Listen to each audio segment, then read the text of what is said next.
ಸಂಪೂರ್ಣ ಭಾರತೀಯ ಶಾಸ್ತ್ರಗಳ ಮಂಥನವನ್ನು ನಾವು ಮಾಡಿದಾಗ ಪ್ರಾರಂಭದಿಂದ ಹಿಡಿದು ಇಲ್ಲಿಯವರೆಗೆ ಭಾರತೀಯ ದರ್ಶನ, ಭಾರತೀಯ ಜ್ಞಾನ, ಭಾರತೀಯ ಚಿಂತನೆ ಮತ್ತು ಭಾರತೀಯ ವಿಚಾರಧಾರೆಯನ್ನು ಸ್ಪಷ್ಟಪಡಿಸುವುದಕ್ಕಾಗಿ ಒಂದಾದ ನಂತರ ಮತ್ತೊಂದರಂತೆ 108 ಉಪನಿಷತ್ತುಗಳ ರಚನೆ ಮಾಡಲಾಯಿತು. ಯಾವಾಗ ವೇದಗಳ ಭಾಷ್ಯ ಮತ್ತು ವೇದಗಳ ಅರ್ಥ ಜನಸಾಮಾನ್ಯರ ಬುದ್ಧಿಗೆ ನಿಲುಕದಂತಾಗಿ ಅವುಗಳನ್ನು ಸರಿಯಾಗಿ ಅರ್ಥೈಸಿಕೊಳ್ಳಲು ಸಾಧ್ಯವಾಗದೆ ಹೋಯಿತೋ, ಆಗ ಋಷಿಗಳು ಸರಳವಾಗಿ, ಸುಲಭವಾಗಿ ಜನಸಾಮಾನ್ಯರಿಗೂ ಅರ್ಥವಾಗುವಂತೆ ವೇದಗಳ ಸಾರಾಂಶವನ್ನು ತಿಳಿಯಪಡಿಸುವುದಕ್ಕಾಗಿ ಉಪನಿಷತ್ತುಗಳನ್ನು ರಚನೆ ಮಾಡಿದರು. ಯಾವಾಗ ವೇದಗಳಲ್ಲಿನ ಜ್ಞಾನ ಮತ್ತು ಚಿಂತನೆಯನ್ನು ಜನಸಾಮಾನ್ಯರು ಅರ್ಥ ಮಾಡಿಕೊಳ್ಳಲು ಅಸಮರ್ಥರಾದರೋ, ಆಗ ಉಪನಿಷತ್ತುಗಳ ರಚನೆಯ ಮುಖಾಂತರವಾಗಿ ವೇದಗಳ ಸಾರವನ್ನು, ಅರ್ಥವನ್ನು ಜನಗಳಿಗೆ ತಿಳಿಯಪಡಿಸುವ ಪ್ರಕ್ರಿಯೆ ಪ್ರಾರಂಭವಾಯಿತು. ಉಪನಿಷತ್ತಿನ ತಾತ್ಪರ್ಯವೇನೆಂದರೆ, ಉಪನಿಷದ್ ಹತ್ತಿರ ಬರುವುದು ಮತ್ತು ಅತ್ಯಂತ ನಿಕಟವಾಗಿ ಸಮೀಪದಲ್ಲಿ ಕುಳಿತುಕೊಳ್ಳುವುದು. ಇಲ್ಲಿ ಹತ್ತಿರ ಬರುವುದು ಮತ್ತು ಅತ್ಯಂತ ನಿಕಟವಾಗಿ ಸಮೀಪದಲ್ಲಿ ಕುಳಿತುಕೊಳ್ಳುವುದರ ತಾತ್ಪರ್ಯ ಗುರುವಿನ ಹತ್ತಿರ ಬರುವುದು ಮತ್ತು ಗುರುವಿಗೆ ಅತ್ಯಂತ ಸಮೀಪದಲ್ಲಿ ಕುಳಿತುಕೊಳ್ಳುವ ಕ್ರಿಯೆಯದಾಗಿದೆ.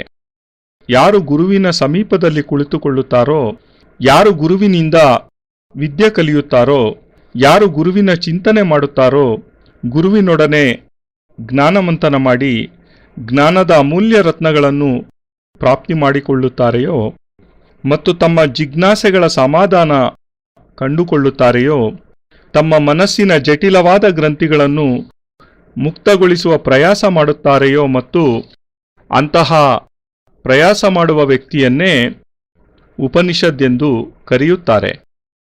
ಉಪನಿಷತ್ ಕಾಗದಗಳ ಒಂದು ಕಂತೆಯಲ್ಲ. ಉಪನಿಷತ್ತುಗಳು ಯಾವುದೇ ಪೂಜೆ, ಆರಾಧನೆಯಲ್ಲ. ಅವುಗಳ ಬಗ್ಗೆ ಬರೆದಿರುವ ಪಂಕ್ತಿಗಳೂ ಅಲ್ಲ. ಆ ಕಾಲದಲ್ಲಿ ಶಿಷ್ಯ ತನ್ನ ಜೀವನದ ಮೂಲ ಧ್ಯೇಯ ಮರ್ಮವನ್ನು ಅರ್ಥ ಮಾಡಿಕೊಂಡಿದ್ದೇನೆಂದರೆ, ನಾನು ಗುರುವಿನ ಬಳಿಗೆ ಹೋದ ನಂತರವೇ ಯೋಗ್ಯ ಗುರುವಿನ ಸಮೀಪ ಕುಳಿತು ಅವರಿಂದ ಜ್ಞಾನಬೋಧೆಯನ್ನು ಪಡೆದು, ಶಿಕ್ಷಣವನ್ನು ಪಡೆದು, ಸೂಕ್ತ ಮಾರ್ಗದರ್ಶನ ಪಡೆದ ನಂತರವೇ ನನ್ನ ಜೀವನದಲ್ಲಿ ಪೂರ್ಣತೆ ಪ್ರಾಪ್ತಿಯಾಗುವುದು ಎಂದು. ಆದರೆ ಉಪನಿಷತ್ತಿನ ಮತ್ತೊಂದು ತಾತ್ಪರ್ಯವೂ ಇದೆ. ಗುರುವಿನ ಸಮೀಪ ಕುಳಿತುಕೊಳ್ಳುವುದೇ ಉಪನಿಷತ್ತಲ್ಲ. ಉಪನಿಷತ್ತಿನ ಉದ್ದೇಶವೇನೆಂದರೆ ಅತ್ಯಂತ ಸಮೀಪಕ್ಕೆ ಹೋಗುವುದು. ನಾವು ಪ್ರಯತ್ನ ಮಾಡಬೇಕಾಗುತ್ತದೆ ಗುರುವಿನ ಭಾವನೆಗಳ ಅನುರೂಪರಾಗುವುದಕ್ಕೆ. ನಾವು ಪ್ರಯತ್ನ ಮಾಡಬೇಕಾಗುತ್ತದೆ ಗುರುವಿನ ಚರಣಗಳಲ್ಲಿ ವಿಸರ್ಜಿತರಾಗುವುದಕ್ಕೆ, ಲೀನರಾಗುವುದಕ್ಕೆ, ಐಕ್ಯರಾಗುವುದಕ್ಕೆ, ಸಮರ್ಪಿತರಾಗುವುದಕ್ಕೆ. ಗುರುವಿನ ಮತ್ತಷ್ಟು ಸಮೀಪಕ್ಕೆ ಹೋಗುವುದು ಮತ್ತು ಅದೆಷ್ಟು ಅತ್ಯಧಿಕ ಸಮೀಪಕ್ಕೆ ಹೋಗಬೇಕೆಂದರೆ ಗುರುವಿನ ಹೃದಯದೊಂದಿಗೆ ಏಕಾಕಾರವಾಗುವಷ್ಟು. ನಮ್ಮಲ್ಲಿ ಮತ್ತು ಗುರುವಿನಲ್ಲಿ ಯಾವುದೇ ಪ್ರಕಾರದ ಅಂತರವಿಲ್ಲದಷ್ಟು ಅತ್ಯಧಿಕ ಸಮೀಪಕ್ಕೆ ಹೋಗುವುದು. ಇದನ್ನು ಉಪನಿಷತ್ ಎಂದು ಕರೆಯುತ್ತಾರೆ. ನಮ್ಮಲ್ಲಿ ಮತ್ತು ಗುರುವಿನಲ್ಲಿ ಯಾವುದೇ ಅಂತರವಿರಬಾರದು, ಯಾವುದೇ ಭೇದವಿರಬಾರದು. ಅವರ ವಿಚಾರಧಾರೆ ನಮ್ಮ ವಿಚಾರಧಾರೆ, ಅವರ ಭಾವಭೂಮಿ ನಮ್ಮ ಭಾವಭೂಮಿ, ಅವರ ಚಿಂತನೆ ನಮ್ಮ ಚಿಂತನೆ ಒಂದಾಗಬೇಕು. ಮತ್ತು ಉಪನಿಷತ್ತಿನ ಪ್ರಾರಂಭಿಕ ತತ್ವವೇ ತ್ವಂ ಪ್ರಾಣ ಮಮ ಪ್ರಾಣ, ತ್ವಂ ದೇಹ ಮಮ ದೇಹ, ತ್ವಂ ಜ್ಞಾನ ಮಮ ಜ್ಞಾನ, ತ್ವಂ ಚಿಂತನಂ ಮಮ ಚಿಂತನಂ ಆಗಿರುವುದರಿಂದ ನಿಮ್ಮ ಎಲ್ಲ ಚಿಂತನೆಗಳು, ನಿಮ್ಮ ಎಲ್ಲ ಜ್ಞಾನ, ನಿಮ್ಮ ಎಲ್ಲ ಏನೆಲ್ಲ ಭಾವಸರಣಿ ಇದೆಯೋ ಅದೆಲ್ಲವೂ ನನ್ನದಾಗಲಿ ಮತ್ತು ನಾನು ನನ್ನಲ್ಲಿಯೇ ನಾನು ಸಂಪೂರ್ಣವಾಗಿ ಸಮಾಪ್ತಿಯಾಗುವಂತಾಗಲಿ. ನನ್ನದೆನ್ನುವ ಯಾವುದೇ ಅಸ್ತಿತ್ವವೂ ಇಲ್ಲದಂತಾಗಲಿ. ನಾನು ನನ್ನಲ್ಲಿಯೇ ನಾನು ನಿಮ್ಮ ಚರಣಗಳಲ್ಲಿ ವಿಸರ್ಜಿತನಾಗುವಂತಾಗಲಿ ಮತ್ತು ವಿಸರ್ಜಿತನಾಗಿ ಬಹಳಷ್ಟು ಅಮೂಲ್ಯವಾದದ್ದನ್ನು ಪ್ರಾಪ್ತಿ ಮಾಡಿಕೊಳ್ಳುವಂತಾಗಲಿ. ಇಂತಹ ಸ್ಥಿತಿಯನ್ನೇ ಉಪನಿಷದ್ ಎಂದು ಕರೆಯುತ್ತಾರೆ. ಋಷಿಗಳು ಹಲವಾರು ಉಪನಿಷತ್ತುಗಳ ರಚನೆ ಮಾಡಿದರು. ಕಠೋಪನಿಷತ್, ಮಾಂಡೂಕ್ಯೋಪನಿಷತ್, ತೈತ್ತರೀಯೋಪನಿಷತ್ ಮತ್ತು ಒಂದಾದ ನಂತರ ಮತ್ತೊಂದರಂತೆ 108 ಉಪನಿಷತ್ತುಗಳ ರಚನೆ ಮಾಡಲಾಯಿತು. ಎಲ್ಲೆಲ್ಲಿ ಜ್ಞಾನದ ಚಿಂತನೆ ಕಗ್ಗಂಟಾಗಿ ತೋರುತ್ತದೆಯೋ, ಎಲ್ಲಿ ಜ್ಞಾನದ ಚಿಂತನೆಯನ್ನು ಸೂತ್ರಗಳಾಗಿ ಅರ್ಥೈಸುವ ವ್ಯಾಖ್ಯಾನ ಸಮರ್ಪಕವಾಗಿ ಆಗುವುದಿಲ್ಲವೋ, ಆಗ ಆ ಸೂತ್ರಗಳನ್ನು ವಿಸ್ತಾರವಾಗಿ ಸ್ಪಷ್ಟಪಡಿಸುವ ಸಲುವಾಗಿ ಉಪನಿಷತ್ತುಗಳ ಅವಶ್ಯಕತೆ ಉಂಟಾಯಿತು. ಒಂದು ಸೂತ್ರವನ್ನು ತೆಗೆದುಕೊಂಡು ಅದನ್ನು ವಿಸ್ತಾರವಾಗಿ ವಿವೇಚನೆ ಮಾಡಲಾಯಿತು ಮತ್ತು ಅದನ್ನೇ ಉಪನಿಷತ್ತಾಗಿ ಪರಿವರ್ತಿಸಲಾಯಿತು. ಉಪನಿಷತ್ತುಗಳ ತಾತ್ಪರ್ಯವೇನೆಂದರೆ, ನಾವು ಆ ಸೂಕ್ತಿಗಳನ್ನು ಆಳವಾಗಿ ಅಧ್ಯಯನ ಮಾಡಿ ಅರ್ಥ ಮಾಡಿಕೊಳ್ಳುತ್ತಾ ನಮ್ಮ ಹೃದಯದೊಳಗೆ ಸ್ಥಾಪಿಸಿಕೊಳ್ಳುತ್ತಾ ಪೂರ್ಣತೆಯೊಂದಿಗೆ ಚಿಂತನೆ, ಮನನ, ವಿಚಾರ, ಧಾರಣೆ ಮಾಡಲು ಪ್ರಯತ್ನಿಸಬೇಕಾಗುತ್ತದೆ. ಈ 108 ಉಪನಿಷತ್ತುಗಳಲ್ಲಿ ಋಷಿಗಳೆಲ್ಲ ಈ ಸಮಸ್ತ ಉಪನಿಷತ್ತುಗಳನ್ನೆಲ್ಲ ಅಧ್ಯಯನ ಮನನ ಮಾಡಿದ ನಂತರ ಅವರಿಗೆ ಏನು ಅನುಭವಕ್ಕೆ ಬಂದಿತೆಂದರೆ, ಏನು ವಿಚಾರ ಮಾಡಿದರೆಂದರೆ, ಏನನ್ನು ಸ್ಪಷ್ಟಪಡಿಸಿದರೆಂದರೆ, ಪ್ರತಿಯೊಂದು ಉಪನಿಷತ್ತು ತನ್ನಲ್ಲಿಯೇ ತಾನು ಪ್ರತ್ಯೇಕವಾಗಿ ವಿಶೇಷ ಜ್ಞಾನದಿಂದೊಡಗೂಡಿದೆ. ಪ್ರತ್ಯೇಕ ಉಪನಿಷತ್ತಿನಲ್ಲೂ ಬೇರೆಯದೇ ಆದ ಜ್ಞಾನವಿದೆ, ಬೇರೆಯದೇ ಆದ ಚಿಂತನೆ ಇದೆ. ಪ್ರತ್ಯೇಕ ಉಪನಿಷತ್ತೂ ಸಹ ತನ್ನಲ್ಲಿಯೇ ತಾನು ಪೂರ್ಣವಾಗಿದೆ. ಜ್ಞಾನದ ಕ್ಷೇತ್ರದಲ್ಲಿ ತನ್ನಲ್ಲಿಯೇ ತಾನು ಅದ್ವಿತೀಯವಾಗಿದೆ. ಆದರೆ ಈ ಸಮಸ್ತ ಉಪನಿಷತ್ತುಗಳಲ್ಲಿಯೂ ಯಾವುದು ಸರ್ವಶ್ರೇಷ್ಠ ಮತ್ತು ಅದ್ವಿತೀಯ ಉಪನಿಷತ್ತಾಗಿದೆಯೋ ಅದನ್ನು ಶಿಷ್ಯೋಪನಿಷದ್ ಎಂದು ಕರೆಯಲಾಗಿದೆ. ಶಿಷ್ಯೋಪನಿಷದ್ ಇಲ್ಲಿ ಶಿಷ್ಯನನ್ನು ಅರ್ಥ ಮಾಡಿಕೊಳ್ಳುವ ಅಗತ್ಯವಿದೆ. ಉಪನಿಷದ್ ಮತ್ತು ಶಿಷ್ಯನಲ್ಲಿ ಯಾವುದೇ ಅಂತರವೂ ಇಲ್ಲ. ಈ ಎರಡೂ ಪದಗಳ ಶಬ್ದ ಮತ್ತು ಅರ್ಥಗಳು ಒಂದೇ ಆಗಿವೆ. ಶಿಷ್ಯನ ಅರ್ಥವೇನೆಂದರೆ ಶಿಷ್ಯನಾಗುವುದು, ಅತಿ ಸಮೀಪಕ್ಕೆ ಬರುವುದು ಮತ್ತು ಗುರುವಿನ ಹೃದಯಕ್ಕೆ ಅತ್ಯಂತ ಸಮೀಪ ತಲುಪುವುದು. ಮತ್ತು ಎಂತಹ ಸ್ಥಿತಿಯವರೆಗೆ ತಲುಪಬೇಕೆಂದರೆ ಗುರುವಿನ ಹೃದಯದೊಂದಿಗೆ ಏಕಾಕಾರನಾಗುವುದು, ಒಂದಾಗುವುದು. ಅವನನ್ನೇ ಶಿಷ್ಯನೆಂದು ಕರೆಯುತ್ತಾರೆ. ಶಿಷ್ಯನ ತಾತ್ಪರ್ಯ ಯಾವುದೇ ವ್ಯಕ್ತಿಯೊಂದಿಗಿಲ್ಲ, ಯಾವುದೇ ಶರೀರದೊಂದಿಗಿಲ್ಲ. ಶಿಷ್ಯನ ತಾತ್ಪರ್ಯ ಎದ್ದು ನಿಂತು ಕೈ ಜೋಡಿಸುವ ಕ್ರಿಯೆಯೊಂದಿಗಿಲ್ಲ. ಶಿಷ್ಯನ ತಾತ್ಪರ್ಯ ಯಾವುದೇ ದೀಕ್ಷೆ ತೆಗೆದುಕೊಳ್ಳುವುದರೊಂದಿಗೂ ಇಲ್ಲ. ಇವೆಲ್ಲ ಒಂದು ಭಾವ ಮಾತ್ರವೇ. ಪೂರ್ಣತೆ ಮತ್ತು ಶಿಷ್ಯತ್ವ ಯಾವಾಗ ಪ್ರಾಪ್ತಿಯಾಗುತ್ತದೆ ಎಂದರೆ, ಯಾವಾಗ ನಾವು ದೀಕ್ಷೆಯನ್ನು ತೆಗೆದುಕೊಳ್ಳುತ್ತೇವೆಯೋ ಮತ್ತು ದೀಕ್ಷೆ ತೆಗೆದುಕೊಂಡ ನಂತರ ಗುರುವಿನ ಬಳಿಗೆ ಹೋಗಿ ಗುರುವಿನ ಸಾಮೀಪ್ಯ ಪಡೆದು ಗುರುವಿನೊಂದಿಗೆ ಏಕಾಕಾರವಾಗಿ ನಮ್ಮನ್ನು ನಾವು ಅವರ ಚರಣಗಳಲ್ಲಿ ಪೂರ್ಣತೆಯಿಂದ ವಿಸರ್ಜಿತಗೊಳಿಸುತ್ತಾ ಗುರುವಿನ ಹೃದಯದೊಂದಿಗೆ ಏಕಾಕಾರರಾಗುತ್ತಿದ್ದಂತೆಯೇ ನಮ್ಮ ಶಿಷ್ಯತ್ವ ಪ್ರಾರಂಭವಾಗುತ್ತದೆ. ನಮ್ಮ ಶಿಷ್ಯತ್ವದ ಸಮಾಪ್ತಿಯಾಗುವುದಿಲ್ಲ. ಮತ್ತು ಎಲ್ಲಿ ಶಿಷ್ಯತೆ ಅಲ್ಲಿ ಉಪನಿಷತ್ತೂ ಸಹ ಇರುವುದಿಲ್ಲ. ಏಕೆಂದರೆ ಉಪನಿಷತ್ತಿನ ತಾತ್ಪರ್ಯವೂ ಸಹ ಗುರುವಿನ ಅತೀ ಸಮೀಪಕ್ಕೆ ಹೋಗಿ ಅವರ ಹೃದಯದಲ್ಲಿ ಏಕಾಕಾರವಾಗುತ್ತಾ ಜ್ಞಾನವನ್ನು ಪ್ರಾಪ್ತಿ ಮಾಡಿಕೊಳ್ಳುವುದೇ ಆಗಿದೆ. ಶಿಷ್ಯನ ತಾತ್ಪರ್ಯವೂ ಗುರುವಿನ ಅತೀ ಸಮೀಪಕ್ಕೆ ಹೋಗಿ ಅವರ ಹೃದಯದಲ್ಲಿ ಏಕಾಕಾರನಾಗಿ ಜ್ಞಾನವನ್ನು ಪಡೆಯುವುದೇ ಆಗಿದೆ. ಈ ದೃಷ್ಟಿಯಿಂದ ನೋಡುವುದಾದರೆ ಉಪನಿಷತ್ ಮತ್ತು ಶಿಷ್ಯ ಈ ಎರಡರಲ್ಲೂ ಸಮಾನ ಧರ್ಮತೆ ಇದೆ. ಈ ಎರಡರಲ್ಲೂ ಒಂದೇ ಲಕ್ಷ್ಯವಿದೆ, ಒಂದೇ ವಿಚಾರವಿದೆ, ಒಂದೇ ಚಿಂತನೆ ಇದೆ, ಒಂದೇ ಭಾವನೆ ಇದೆ.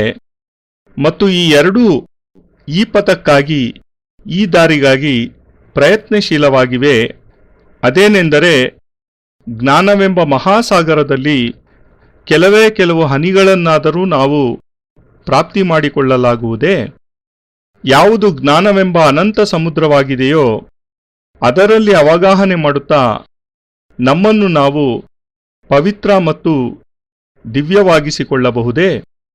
ಮತ್ತು ಇದಕ್ಕಾಗಿಯೇ ಶಾಸ್ತ್ರಕಾರರು, ಋಷಿಗಳು, ಮಹರ್ಷಿಗಳು, ಯೋಗಿಗಳು, ಅವರು ಯಾವುದೇ ಧರ್ಮ ಅಥವಾ ಸಂಪ್ರದಾಯದವರಾಗಿರಬಹುದು, ಅವರು ಯಾವುದೇ ಪ್ರಕಾರದ ಶೈವ ಅಥವಾ ವೈಷ್ಣವ, ಜೈನ ಸಂಪ್ರದಾಯ ಇಲ್ಲವೇ ಅಘೋರ ಸಂಪ್ರದಾಯ, ಮತ್ತು ಈ ಶಾಸ್ತ್ರದಲ್ಲಿ ತಂತ್ರ ಸಾಧನೆಯಲ್ಲಿ, ಮಂತ್ರ ಸಾಧನೆಯಲ್ಲಿ ಎಷ್ಟೇ ಪ್ರಕಾರದ ಸಂಪ್ರದಾಯಗಳು ರೂಢಿಯಲ್ಲಿದ್ದರೂ ಆ ಎಲ್ಲ ಸಂಪ್ರದಾಯಗಳಲ್ಲಿಯೂ ಎಲ್ಲ ಯೋಗಿಗಳು ಮತ್ತು ಎಲ್ಲ ಸನ್ಯಾಸಿಗಳು, ಶಾಸ್ತ್ರಜ್ಞರು ಮತ್ತು ಚಿಂತಕರುಗಳು, ವಿಚಾರಕರುಗಳು ಈ ವಿಷಯವನ್ನು ಸ್ವೀಕರಿಸಿದ್ದಾರೆ.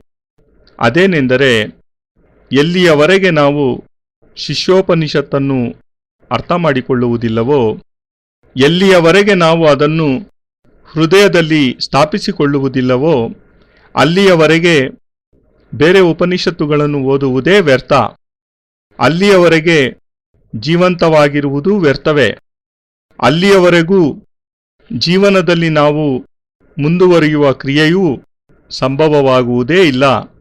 ಮತ್ತು ಆದ್ದರಿಂದಲೇ ಅವರೆಲ್ಲರೂ ಒಕ್ಕೊರಲಿನಿಂದ ಸ್ವೀಕರಿಸಿದ್ದೇನೆಂದರೆ, ಶಿಷ್ಯೋಪನಿಷತ್ ಪ್ರತ್ಯೇಕ ವ್ಯಕ್ತಿಯ ಪ್ರಾರಂಭಿಕ ಉದ್ದೇಶವಾಗಿದೆ ಮತ್ತು ಜೀವನದ ಅಂತಿಮ ಉದ್ದೇಶವೂ ಅದೇ ಆಗಿದೆ.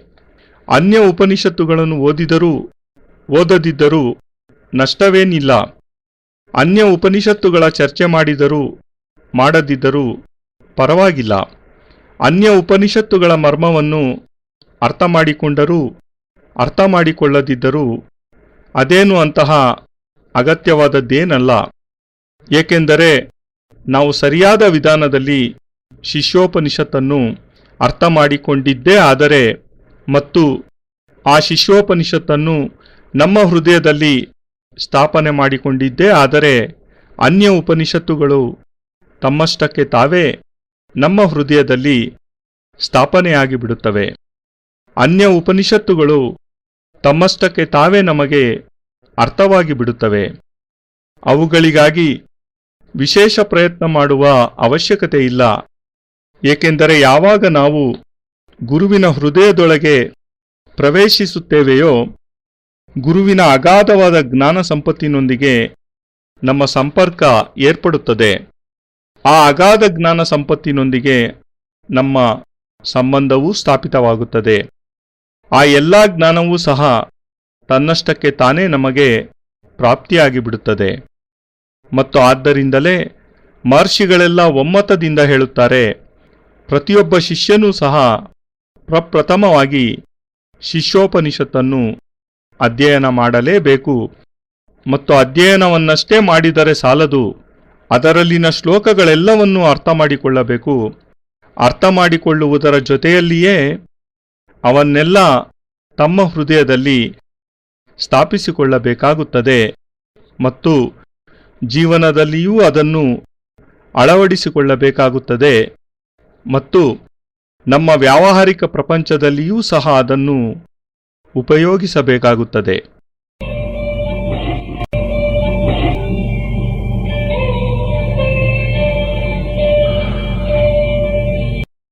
ಇಂದಿನ ದಿನಗಳ ಭೌತಿಕಮಯವಾದ ವಾತಾವರಣದಲ್ಲಿ ಋಷಿಗಳ ಈ ವಾಣಿ ಸ್ವಲ್ಪ ಅಸಂಬದ್ಧವೆನಿಸಬಹುದು.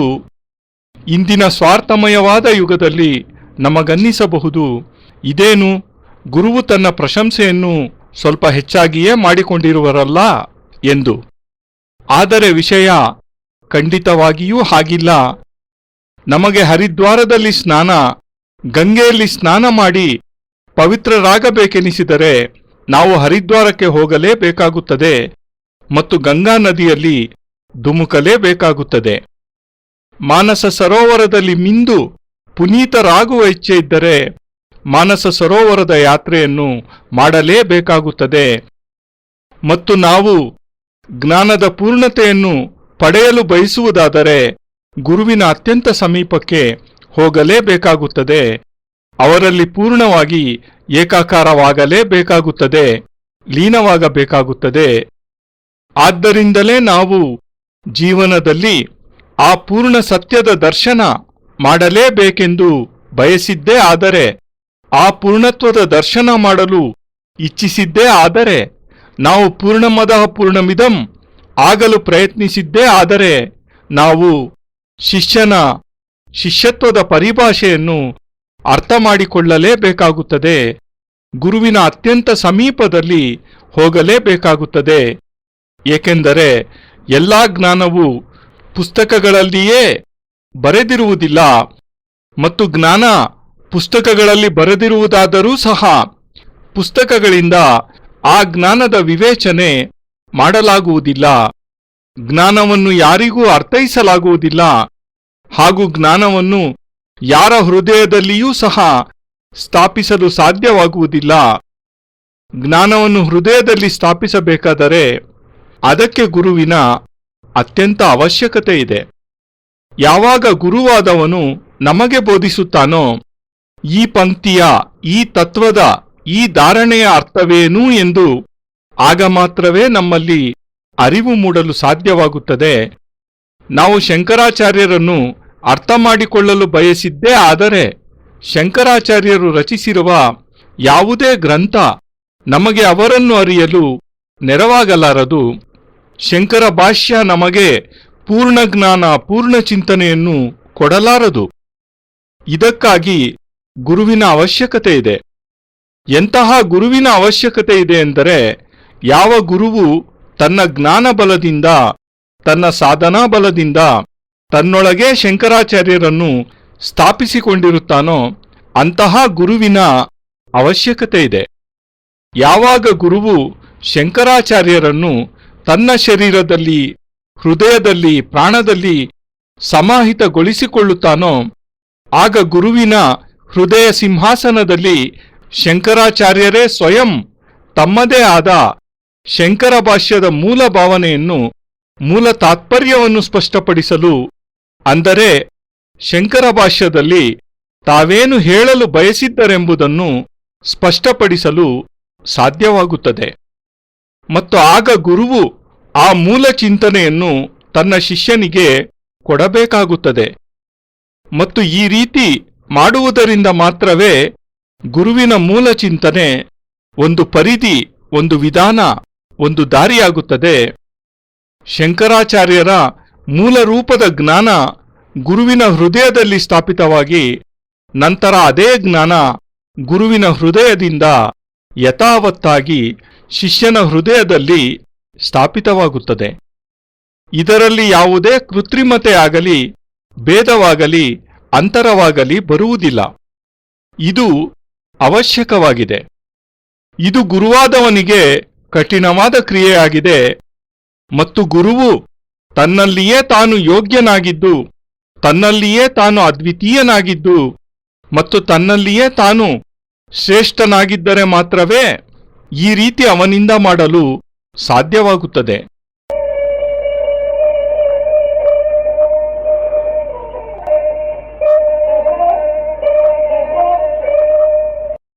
ನಾನು ಚರ್ಚೆ ಮಾಡುತ್ತಿದ್ದೆ ಶಿಷ್ಯೋಪನಿಷತ್ತಿನ ಬಗ್ಗೆ, ಮತ್ತು ನಾನು ನನ್ನ ಈ ಪ್ರವಚನದಲ್ಲಿ ಆ ಅದ್ವಿತೀಯ ಮತ್ತು ಮಹತ್ವಪೂರ್ಣವಾದ ಶಿಷ್ಯೋಪನಿಷತ್ತಿನ ಆ ಶ್ಲೋಕಗಳನ್ನು, ಮಹತ್ವಪೂರ್ಣವಾದ ಆ ಶ್ಲೋಕಗಳನ್ನು ನಿಮ್ಮೆಲ್ಲರ ಮುಂದೆ ಉದ್ಧೃತಗೊಳಿಸುತ್ತಿದ್ದೇನೆ, ಉಚ್ಚರಿಸುತ್ತಿದ್ದೇನೆ.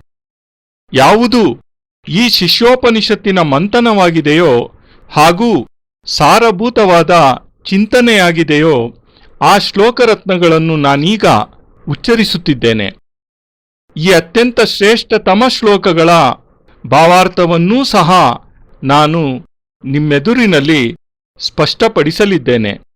ಏಕೆಂದರೆ ಈ ಉಪನಿಷತ್ತು ನಮ್ಮ ಜೀವನದಲ್ಲಿ ಪೂರ್ಣತೆಯನ್ನು ಪ್ರಾಪ್ತಿ ಮಾಡಿಕೊಳ್ಳಲು ಅದೆಷ್ಟು ಅತ್ಯಧಿಕವಾಗಿ ಅವಶ್ಯಕವಾಗಿದೆ ಎಂಬುದನ್ನು ನಿಮಗೆಲ್ಲ ಮನದಟ್ಟು ಮಾಡಿಸುವ ಸಲುವಾಗಿ. ನಾವು ಪೂರ್ಣರಾಗಲು ಇಚ್ಛಿಸುವುದೇ ಆದರೆ, ನಾವೆಲ್ಲ ಸರಿಯಾದ ಅರ್ಥದಲ್ಲಿ ಸಾಧಕರಾಗಲು ಬಯಸುವುದೇ ಆದರೆ, ನಾವು ಸರಿಯಾದ ಅರ್ಥದಲ್ಲಿ ಈ ದಾರಿಯಲ್ಲಿ ಮುನ್ನಡೆಯುತ್ತಾ ಪೂರ್ಣತ್ವದ ಕಡೆಗೆ ಪ್ರಯಾಣ ಮಾಡಲು ಇಚ್ಛಿಸುವುದೇ ಆದರೆ, ಮತ್ತು ನಾವು ಸಮುದ್ರದ ಒಂದೇ ಒಂದು ಹನಿಯಾಗಿದ್ದರೂ ಸಹ ಪೂರ್ಣತೆಯಿಂದ ಸಮುದ್ರದಲ್ಲಿ ಬೆರೆತು ಲೀನವಾಗಿ ಅಗಾಧವಾದ ಸಮುದ್ರವಾಗಲು ಇಚ್ಛಿಸುವುದೇ ಆದರೆ, ನಾವು ಒಂದು ಸುಗಂಧ ದಿವ್ಯ ಪರಿಮಳವಾಗಲು ಇಚ್ಛಿಸಿದ್ದೇ ಆದರೆ, ನಾವು ವಸಂತ ಋತುವಾಗಲು ಬಯಸಿದ್ದೇ ಆದರೆ, ನಾವು ಅತ್ಯವಶ್ಯಕವಾಗಿ ಶಿಷ್ಯೋಪನಿಷತ್ತಿನ ಈ ಶ್ಲೋಕಗಳನ್ನು ಅರ್ಥ ಮಾಡಿಕೊಳ್ಳಲೇಬೇಕಾಗುತ್ತದೆ, ನಮ್ಮ ಹೃದಯದಲ್ಲಿ ಸ್ಥಾಪನೆ ಮಾಡಿಕೊಳ್ಳಲೇಬೇಕಾಗುತ್ತದೆ. ಮತ್ತು ಈ ಶ್ಲೋಕಗಳ ಅರ್ಥವನ್ನು ಕೇವಲ ಕೇಳುವುದಷ್ಟೇ ಅಲ್ಲ, ಪದೇ ಪದೇ ಈ ಶ್ಲೋಕಗಳನ್ನು ಆಲಿಸುತ್ತಾ ಇವುಗಳ ಮೂಲ ಅರ್ಥ ಮತ್ತು ಮೂಲ ಚಿಂತನೆಯನ್ನು ನಮ್ಮ ಶರೀರದಲ್ಲಿ ಸ್ಥಾಪಿಸಿಕೊಳ್ಳಬೇಕಾಗುತ್ತದೆ, ಪೂರ್ಣವಾಗಿ ಅರಗಿಸಿಕೊಳ್ಳಬೇಕಾಗುತ್ತದೆ, ಏಕಾಕಾರಗೊಳಿಸಿಕೊಳ್ಳಬೇಕಾಗುತ್ತದೆ, ಹೃದಯಂಗಮಗೊಳಿಸಿಕೊಳ್ಳಬೇಕಾಗುತ್ತದೆ, ಪೂರ್ಣವಾಗಿ ತಿಳಿದುಕೊಳ್ಳಬೇಕಾಗುತ್ತದೆ.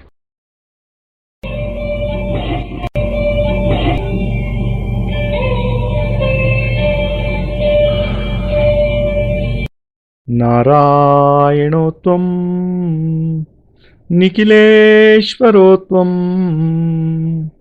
ಮಾತಾ ಪಿತಾ ಗುರು ಆತ್ಮಾ ತ್ವಮೇವಂ ಬ್ರಹ್ಮಾ ತ್ವಂ ವಿಷ್ಣುರುದ್ರ ತ್ವಮೇವಂ ಸಿದ್ಧಾಶ್ರಮೋ ತ್ವಂ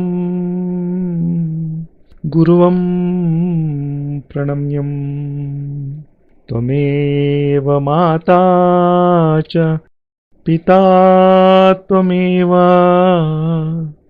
ತ್ವಮೇವ ಬಂಧುಶ್ಚ ಸಖಾ ತ್ವಮೇವ ತ್ವಮೇವ ವಿದ್ಯಾ ದ್ರವಿಣಂ ತ್ವಮೇವ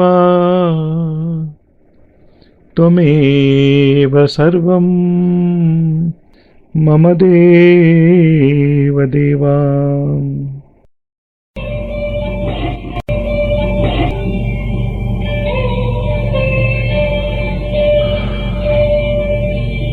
ತ್ವದೀಯಂ ವಸ್ತು ನಿಖಿಲಂ ತುಭ್ಯಮೇವಂ ಸಮರ್ಪಯೇತ್. ಜೈ ಗುರುದೇವ್.